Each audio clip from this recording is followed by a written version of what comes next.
Hello and welcome to Firefighting in Canada this week. It's Friday, March 3rd, 2017. Today's edition is brought to you by VFIS of Canada, a division of CVIS Incorporated, Canada's largest insurer of firefighters. I'm Tamar Atik, and here are the top stories. Ottawa promises to track fire fatalities on First Nations and create an Indigenous fire marshal's office. Two advocates who are supposed to help families of fallen firefighters have been charged with fraud and money laundering. Unionized volunteer firefighters in Sudbury have walked away from negotiations over the city's proposed fire and paramedic optimization plan. And a report says there is no evidence of sexual harassment at the Spaniards Bay Volunteer Fire Department. Indigenous Affairs Minister Carolyn Bennett said last week Ottawa will once again track fire fatalities on First Nations. According to a Toronto Star investigation, there have been 173 fire deaths on reserves since the federal government stopped keeping track in 2010. The Aboriginal Firefighters Association of Canada called for an Indigenous fire marshal's office in 2013 and is working with Ottawa. But Ffic Executive Director Blaine Wiggins says the office can be effective only if legislation is enacted to enforce fire codes on First Nations. We can support the federal government in identifying what the framework and what the components of a national fire prevention framework should look like to be most effective.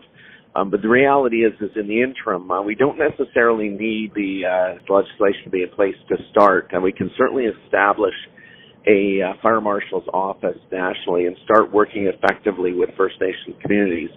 We've been working very effectively with the minister. We've had the minister's support. Now we're reaching those key milestones to go on to the next phase. It isn't like we don't have the expertise and capacity there. We just want to make sure that those standards that we can develop nationally and those practices that are in place in very specific communities, we can move to a national model. Two Ontario firefighters have been charged with 2 counts of fraud over $5,000, money laundering, and attempting to obstruct justice. Hamilton firefighter Colin Grieve and Toronto firefighter Warren Atkinson were tasked by the OPFFA to advocate for families of firefighters who died on the job or of job-related illnesses. Investigators say the two pocketed about $250,000 in donations that were supposed to go into a fund to help the families. The union has filed a $4 million lawsuit claiming the men convinced families to redirect up to 12% of workers' compensation settlements to them. The money was supposed to go into the fund. Grieve and Atkinson have filed a $12 million counterclaim alleging a malicious smear campaign. Volunteer firefighters in Sudbury, who are represented by the Christian Labour Association of Canada, have walked away from contract talks. CLAC says it's impossible to negotiate with the city until the department's future is made clear.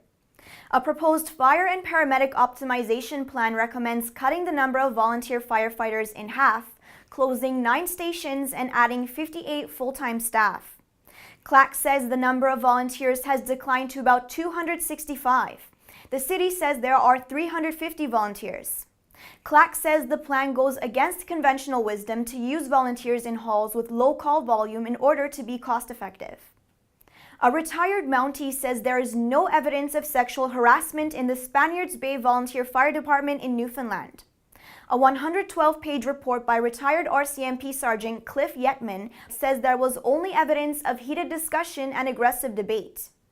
20 members resigned from the department in January 2016 after firefighter Brenda Seymour alleged sexual harassment, bullying, and intimidation in the department. Fire department officials had earlier admitted that a portion of a pornographic film was shown at a training session and inappropriate jokes had been made. Seymour did not participate in the review. That's our show for now from Annex Business Media's NicheTV newsroom.